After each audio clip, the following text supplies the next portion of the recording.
तुम्हारा नाम क्या है बसंती? तब पता ये चलता है कि ये ना तो सीता है ना ही गीता, ये तो हैं the dream girl, one and only Hema Malini. Hindi cinema के उन अदाकाराओं में ये शुमार होती हैं जिन्होंने ज़बरदस्त स्टारडम हासिल किया।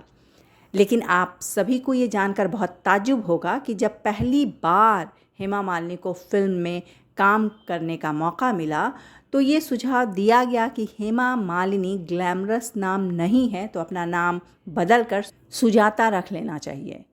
और फिर इन्होंने जब काम करना शुरू किया फिल्मों में तब इन्हें वहाँ ये कहकर हटा दिया गया कि इनमें स्टारों वाली बात नहीं है, ये किरदार अदा नहीं कर सकती हैं स्क्रीन पर। इस बात से जाहिर है हेमा मालिनी को बहुत ज़बरदस्त धक्का लगा और इनकी माँ भी टूट गईं। तब हेमा मालिनी ने ठान लिया कि अपने नाम को बिना बदले फिल्म इंडस्ट्री में अपना मुकाम बनाएंगी और रास्ते बनते गए। हेमा मालिनी सपनों का सौदागर में राज कपूर के साथ नजर आई, जहां पर इनका तारुफ दुनिया से करवाया गया ड्रीम गर्ल के नाम से। तब ये बात कोई नहीं जानता था कि ड्रीम गर्ल का टाइटल हमेशा के लिए इनके नाम से जुड़ जाएगा। जहां ये राज कपूर के साथ सपनों का सौदागर में नजर आई, वही देव आनंद साहब के साथ जॉनी मेरा नाम में, तो शम्मी कपूर के साथ अंदाज में और राजकुमार साहब के साथ लाल पत्थर में। बुलंदियों की तरफ बढ़ती हेमा मालिनी की इसी बीच वो फिल्म आई जिसके लिए उन्हें फिल्म फेयर बेस्ट एक्ट्रेस का अवार्ड से नवाजा गया और इस फिल्म के हीरो थे संजीव कुमार और धर्मेंद्र। फिल्म का नाम था सीता और गीता।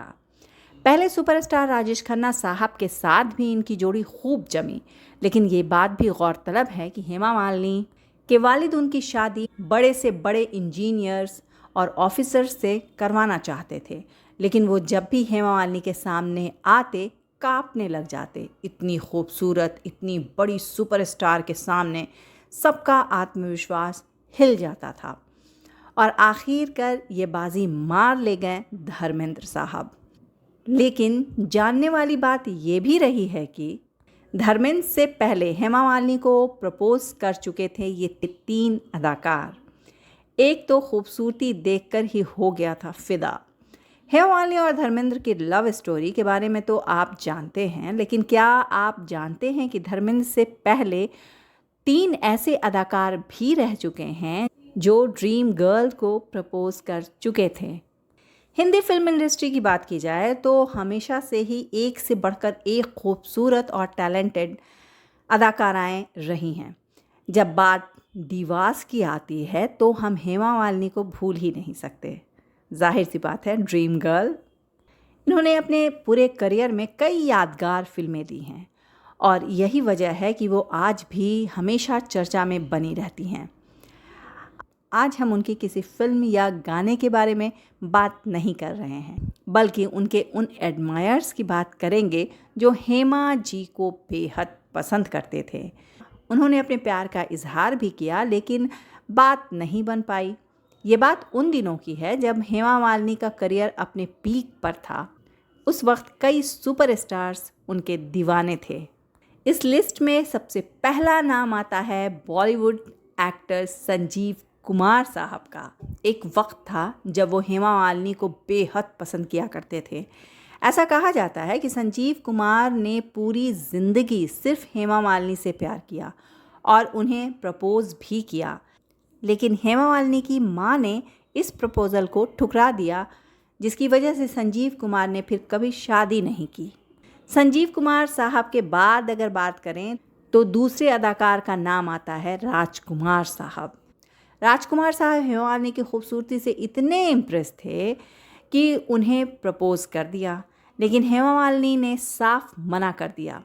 हेमा मालिनी राजकुमार के बारे में कहा जाता है कि वो हेमा मालिनी से प्यार करते थे और उनके साथ अपनी पूरी ज़िंदगी भी गुजारना चाहते थे, लेकिन हेमा मालिनी की वो पसंद नहीं थे। तीसरे नंबर पर आते हैं जितेंद्र साहब, जो हेमा मालिनी से प्यार तो करने लगे और साथ ही उनसे शादी करने के लिए बड़े ही उतावले थे।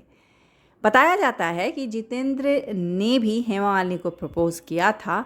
रिपोर्ट्स के मुताबिक उस वक्त हेमा मालिनी और धर्मेंद्र के बीच मिलने जुलने का सिलसिला चल रहा था और कहीं ना कहीं हेमा मालिनी भी धर्मेंद्र और जितेंद्र के बीच उलझन में थी।